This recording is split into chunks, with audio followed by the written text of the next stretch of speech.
In Westmoreland, Jamaica, a 3-day protest by taxi operators has finally subsided, thanks to the intervention of 2 members of parliament, MPs, in the region.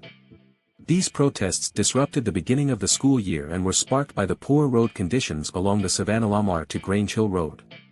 The taxi operators have been blocking the road since Monday, demanding immediate action to address the road's deteriorating state.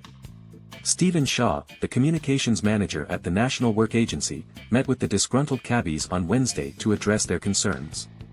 He assured them that patching would be carried out in the coming weeks. However, Shaw explained that there were currently no funds available for extensive repairs. Instead, he mentioned the shared prosperity through accelerated improvement to our road network, SPARK, program, which could commence next year with a budget of $40 billion. Westmoreland is set to receive $2 billion from this program, and the road in question is on the list for construction. Despite this assurance, the cabbies were unsatisfied and demanded immediate action to fix the road. They warned that they would resume their protests if their demands were not met promptly. To ease tensions and appease the taxi operators, 2 MPs, Moreland Wilson and George Wright, took it upon themselves to mobilize resources.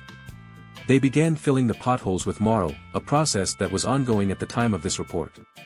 In response, the cabbies started clearing debris from the roadway, signifying a semblance of calm returning to the area.